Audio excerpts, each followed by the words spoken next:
আমি বেশি কথা বলবো না, কারণ আমার একটু কাশিটা বেড়েছে। কারণ ওই 48 ঘন্টা ওখানে থাকার ফলে ওই রঙের যে বিষাক্ত কালারটা ওটা আমার গলায় ঢুকেছে, ফলে আমার কাশিটা বেশি হচ্ছে। কিন্তু আমি তো কোনোদিন কোনো প্রোগ্রাম নষ্ট করি না, তাই একটু শর্ট করে দিচ্ছি। এবং আপনারা চিন্তা করবেন না, আমার এতটাই ঠান্ডা লেগেছে যে এখন আমি আপনাদের সাথে যখন বক্তব্য রাখছি তখন আমার 101 টেম্পারেচারও আছে। তা সত্ত্বেও আমি আশা করি একদিনের মধ্যে ঠিক হয়ে যাবে।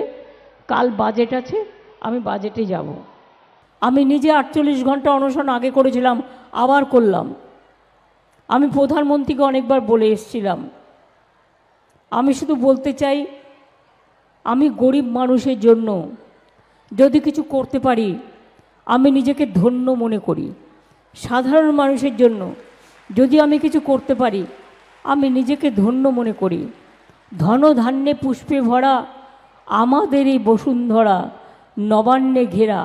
আপনাদের হাওড়া কলকাতার মধ্যে আমার সেক্রেটারিয়েট নবান্ন, আর এই সাঁতরাগাছি বাস স্ট্যান্ড থেকে শুরু করে সবটাই কিন্তু আমরা করেছি, এটা মাথায় রাখবেন। ভালো থাকবেন, সুস্থ থাকবেন।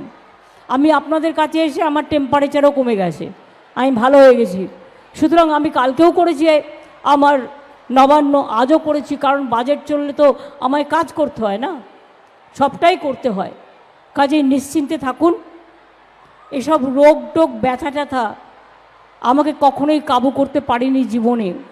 আমি গুলির সাথে লড়াই করে বেঁচে আছি, আমি লাঠি ডান্ডা অনেক কিছুর সাথে লড়াই করে বেঁচে আছি।